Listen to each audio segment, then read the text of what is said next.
Hello everyone, আশা করি সবাই ভালো আছেন। সব বন্ধুরা মিলে বের হয়ে গেলাম নাইট আউটিংয়ের জন্য। আজকে আমরা এই আশেপাশটা ঘুরবো, নাইট আউটিং করবো। আমরা বন্ধুরা মিলে দেখবো ঢাকা শহরটা রাতের বেলা কেমন এবং কতটা সুন্দর আমাদের এই ঢাকা শহর রাত্রের বেলা, এবং কোনো যানজট নেই,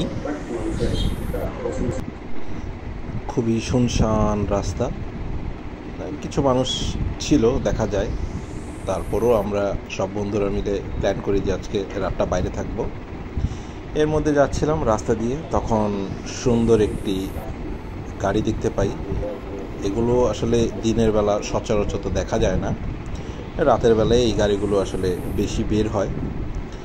সুন্দর একটি গাড়ি, একদম ছোট একটি গাড়ি, 2 সিটের গাড়ি। গাড়িটা খুবই সুন্দর লাগলো, আমার কাছে খুব পছন্দ হয়েছে। ইনশাল্লাহ আল্লাহ যদি কখনো সামর্থ্য দেয় তাহলে এরকম একটা গাড়ি কিনব, দোয়া করবেন। তারপরে আস্তে আস্তে আমরা সামনের দিকে আগাতে থাকি। এক জায়গায় স্টে করি, ওখানে চা খাই,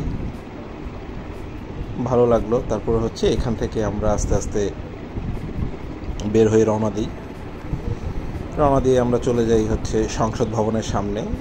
সেখানেও মানুষজনের সমাগম দেখা যাচ্ছে। সংসদ ভবন, অনেকদিন পরে আসলাম অবশ্য সংসদ ভবনের সামনে।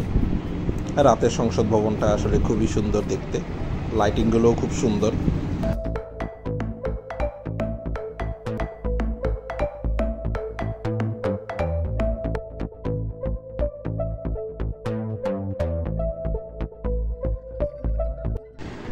তারপরে আমরা বিরুলিয়া ব্রিজ পার হয়ে আমরা একটা নদীর পাশে দাঁড়াই। সেখানে দেখতে পেলাম যে কিছু ছেলে পেলে স্পিড বোর্ডের মধ্যে গান বাজিয়ে আনন্দ ফুর্তি করছে। এর পাশাপাশি আমরাও গান শুরু করলাম বন্ধুরা মিলে।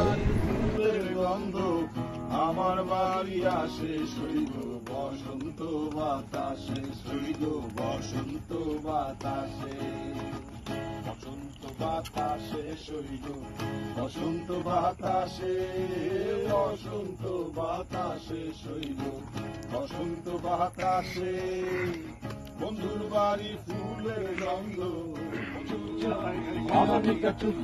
কথা বলো না, তুমি আমি এখানে অনেক